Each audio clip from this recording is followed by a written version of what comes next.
Hello children, this is the second part of the lecture Coal and Petroleum. In this lecture, we will learn about the petroleum. Now see, from where does we get the petroleum? Yes, petroleum is from the organisms living in the sea. As living in the sea, as these organisms died, their body got settled at the bottom of the sea and got covered by the layer of sand and clay. Then, due to high temperature, pressure, and absence of air, the dead organism slowly got converted into petroleum and a natural gas after millions of years. अब इसमें क्या होता है, ये petroleum कैसे form होता है कि सी में जो है, आप लोग जानते हैं कि सी में बहुत सारे ऑर्गेनिजम्स होते हैं, बहुत सारे एनिमल्स होते हैं जो सी एनिमल या एक्वेटिक एनिमल्स कहलाते हैं. वो क्या होता है, जब वो मर जाते हैं तो क्या होता है, वो नीचे सेटल हो जाते हैं, ज़मीन में गड़ जाते हैं और उसके ऊपर बहुत सारे लेयर सैंड के बन जाते हैं और क्ले के बन जाते हैं. तो ये ऐसे लेयर के ऊपर लेयर बनते जाते हैं और हाई टेम्परेचर और प्रेशर और दूसरा ऑक्सीजन की कमी के कारण ये डेड ऑर्गेनिज्म जो है वो धीरे धीरे कन्वर्ट हो जाते हैं पेट्रोलियम में और नेचुरल गैस में. मगर इस प्रोसेस को होने में पूरी मिलियंस ऑफ ईयर लगते हैं. अब आपने देखा है, ये देखिए यहाँ पे इसे कहेंगे ऑयल ड्रिलिंग. ये देखिए कि ऑयल ड्रिलिंग मशीन होती है जो सी में जाके ये पेट्रोल निकालती हैं. ठीक है, पेट्रोल फाइंड आउट करके पेट्रोल को ये ड्रिल आउट करती है, पेट्रोलियम और पेट्रोलियम प्रोडक्ट को ड्रिल आउट करती है. ओके, देन सी, यहाँ देखिए, आप देख रहे हैं पिक्चर में in the diagram, petrol and the natural gas deposit inside the earth. Earth के अंदर देखिए किस तरह से डिपॉजिट है, आपको यहाँ दिख रहा है गैस है एंड ऑयल है, these are deposited inside the earth. ठीक है, ये देखिए ये परमिएबल सैंडस्टोन है और ऊपर देखिए इम्परमिएबल शेल से इनके बीच में ये गैस और द ऑयल जो है ये डिपॉजिटेड है. In second picture also see how these oil and gas are deposited. Then in picture number, next picture also, this is porous and the permeability. In between these, they see gas and oil is deposited. In the next picture also, see how the gas and the oil are deposited.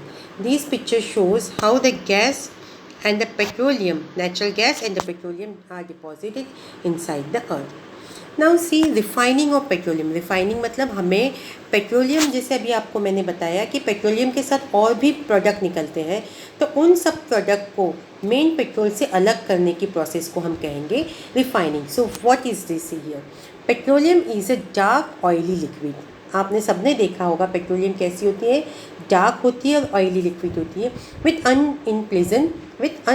Unpleasant smell, जिसकी smell भी हमें बिल्कुल पसंद नहीं आती है. It has a mixture of various constituent. Petroleum के साथ और भी चीज़ें होती हैं, और भी मिक्सचर होता है. The process of separating the various constituent of petroleum is called refining.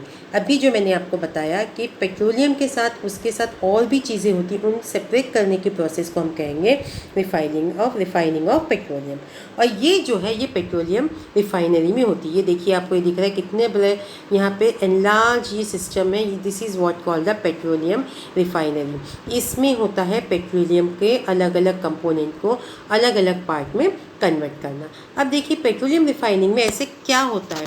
Actually ये क्या है, एक तरह का फ्रैक्शनल डिस्टिलेशन प्रोसेस है. इस तरह की मशीन होती है जिसको हम कहेंगे फ्रैक्शनेटिंग डिस्टिलेटिंग मशीन. अब इसमें क्या किया जाता है देखेंगे. यहाँ पे सबसे पहले इस पाइपलाइन के द्वारा क्रूड ऑयल मतलब कच्चा ऑयल जो डायरेक्ट सी से निकाला है उसको यहाँ पे डाला जाता है पाइपलाइन के थ्रू इस मशीन में, इस डिस्टिलेटिंग टॉवर में डाला जाता है. अब देखिए क्या होता है, ये पेट्रोलियम बहुत सारे लिक्विड का मिक्सचर है, तो सभी का टेम्परेचर अलग होता है. सबका बॉइलिंग पॉइंट जो होता है, सभी लिक्विड के बॉइलिंग पॉइंट अलग होता है. जो सबसे पहले जिसका बॉइलिंग पॉइंट सबसे कम होता है वो सबसे पहले वो इवेपोरेट होकर बाहर निकल जाता है. तो क्या किया जाता है, पहले तो क्रूड ऑयल को इस फ्रैक्शनेटिंग टॉवर में रखा जाता है. ठीक है, इसको मिक्स किया जाता है, यहाँ पे गरम किया जाता है. यहाँ पे सारे जो मिक्सचर ऑफ ऑयल है उनको गरम किया जाता है. और जैसे ही गरम करने की प्रोसेस स्टार्ट होती है तो जो सबसे पहले इवेपोरेट होता है, जिसका बॉइलिंग टेम्परेचर सबसे कम होता है, वो सबसे पहले इवेपोरेट होके उसको दूसरे पाइप से इकट्ठे कर लिया जाता है. तो यहाँ पे आप पिक्चर में देखेंगे कि सबसे पहले 20 डिग्री सेल्सियस में पेट्रोलियम गैस जो है वो निकला है और उसको बाहर निकाल के उसको इकट्ठे कर लिया गया है। फिर सेकेंड इसमें गैसोलीन, जिसे हम पेट्रोल भी कहते हैं, जिसका टेम्परेचर 150 डिग्री सेल्सियस जो है उसका बॉइलिंग टेम्परेचर है। तो 150 डिग्री बॉइलिंग टेम्परेचर में ये क्या है, देखिए इसको इकट्ठे कर लिया है एंड दूसरे पाइपलाइन से गैसोलीन या फिर पेट्रोल को अलग कर दिया गया है। देन उसके बाद नेक्स्ट जो हुआ है वो है केरोसिन, जिसका बॉइलिंग पॉइंट है 200 degree Celsius.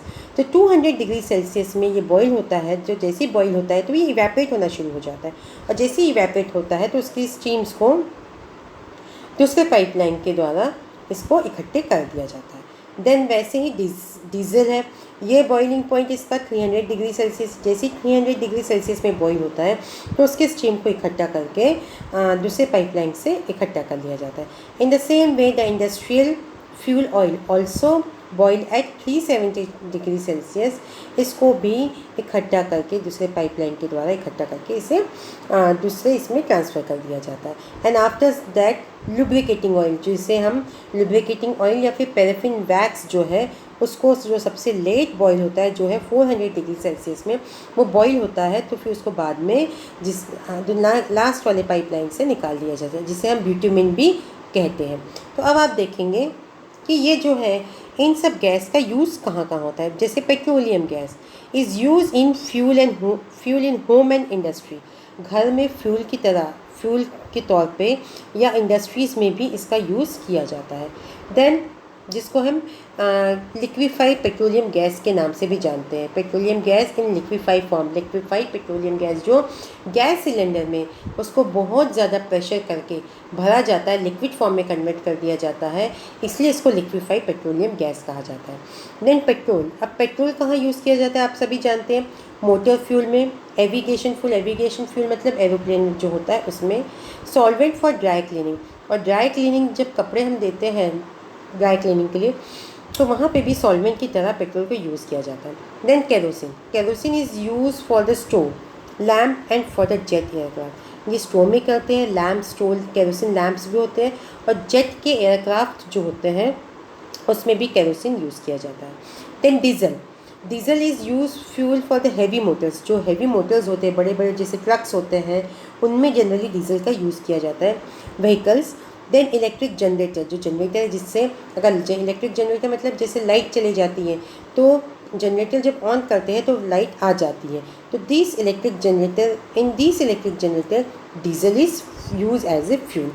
Then this lubricating oil या पैराफिन वैक्स, इसको हम यूज़ करते हैं लुब्रिकेशन ऑइंटमेंट, कैंडल या वैसलीन, जो वैसलीन आप यूज़ करते हैं या कैंडल या फिर क्रीम वगैरह ऑइंटमेंट जो होता है जो लगाते हैं, that in that lubricating oil या फिर पैराफिन वैक्स इज़ यूज। फिर बिटुमेन जो है पेंट में यूज़ किया जाता है, और रोड जब बनाते हैं तो रोड की सर्फेसिंग की जाती है, उसको बराबर किया जाता है, तो bitumen is used. Then here also picture is given कि देखिए कहाँ कहाँ petroleum gas is use. Liquefied petroleum gas is use in cylinder, then it is use in chemical, then petrol for vehicle, then jet fuel paraffin for lightening the heating. See here आप देख पा रहे हैं diesel fuel is also used. Then lubricating oil and wax and polishes, these are used in lubricating oil are used. Then fuel oil are used in for ship, factories and central heating. ठीक है, and here the bitumen is used for road, आपको मैंने अभी बताया था कि road surfacing के लिए यूज़ किया जाता है, और यहाँ पे रूफिंग मतलब जब घर बनाते तो उसके रूफ बनाने के लिए भी bitumens are used. Then see the natural gas. अब नेचुरल गैस ये भी एक तरह का प्रोडक्ट है जो उसी समय निकलता है जब हम पेट्रोलियम को निकालते हैं, जब पेट्रोलियम को रिफाइन करते हैं। तो natural gas is easy to transport through pipes. अब नेचुरल गैस को क्या किया जाता है, बड़े बड़े पाइपलाइन के द्वारा आसानी से इसको ट्रांसपोर्ट किया जाता है, and it can be use under high pressure as a compress natural gas, और इसको हाई प्रेशर में कॉम्प्रेस नेचुरल गैस के तौर पे यूज़ किया जाता है। And this CNG that is compress natural gas को कहाँ यूज़ किया जाता है, फ्यूल इन होम, घरों में यूज़ किया जाता है, इंडस्ट्रीज़ में यूज़ किया जाता है, ट्रांसपोर्ट व्हीकल में यूज़ किया जाता है, एंड पावर जनरेशन के लिए भी यूज़ किया जाता है। Then CNG is a clean fuel and it less polluting. और CNG जो कॉम्प्रेस नेचुरल गैस हम एज ए फ्यूल के तौर पे हम यूज़ करते हैं व्हीकल में, ये क्लीन फ्यूल है, ये पॉल्यूशन ज़्यादा क्रिएट नहीं करता है। अभी ये तो पेट्रोल पंप में जैसे पेट्रोल मिलते हैं वैसे CNG गैस भी पेट्रोल पंप में मिलता है। एंड आजकल सभी गाड़ियाँ, मैक्सिमम गाड़ियाँ जो हैं, मैक्सिमम व्हीकल जो है वो CNG से चलने वाली हो गई है। So that's all for today. Thank you.